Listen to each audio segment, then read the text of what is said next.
হরে কৃষ্ণ।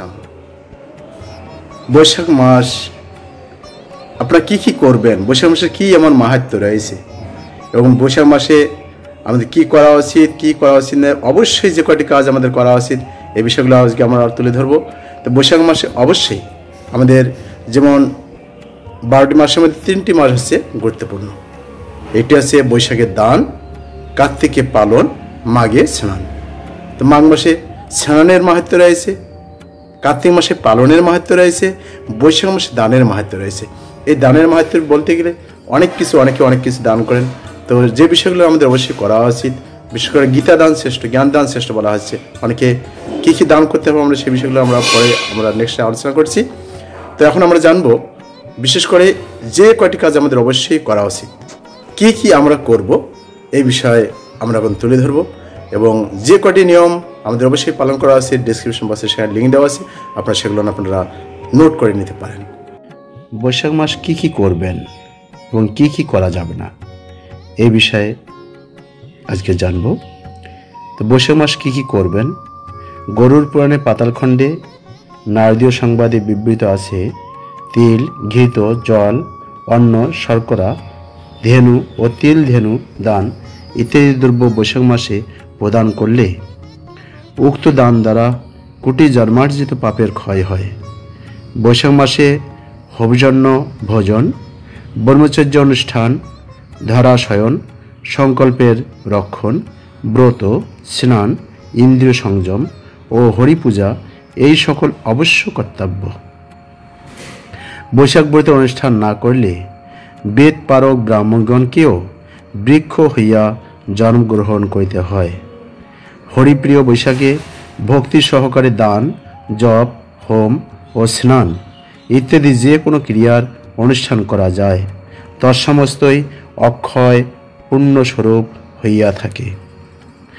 বৈশাখ মাসে প্রাতঃস্নান করিয়া অবশ্যই প্রাতঃস্নান করা উচিত।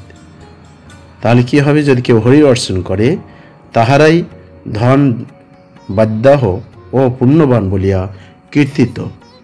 যিনি নির্লসভাবে থাকিয়া বৈশাখ মাসে একাহারী অথবা নক্তভোজী বা অযাচিত ব্রত হইয়া অবস্থিতি করেন, তাহার যাবতীয় অভীষ্ট সিদ্ধ হয়।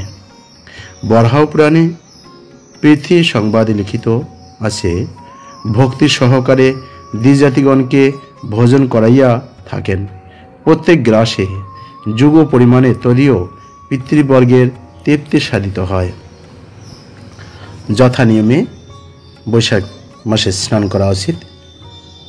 এর দ্বারা কি হবে, পাতকের পাপ ক্ষয় হয়। বৈশাখ মাসে হরি পূজার মাহাত্ম্য বিবৃত হইতেছে। ধনহীন ব্যক্তি যদি বৈশাখ মাসে কেবলমাত্র পুষ্পর দ্বারা হরির অর্চন করেন, তাহা হইলে অখিল পাতক হইতে বিমুক্ত হইয়া শতসংখ্য পিতৃকুল পরিত্রার্থে সমর্থ হন। সেই ব্যক্তিকে শত সহস্র জন্ম শোক প্রাপ্ত হইতে হয় না। যিনি অধিবেধি দারিদ্র ও বন্ধন ভয় হইতে মুক্ত হয় এবং জন্মে জন্মে হরিভক্ত ধনবাদ্যাও হইয়া থাকেন। কোথায় স্নান করবেন?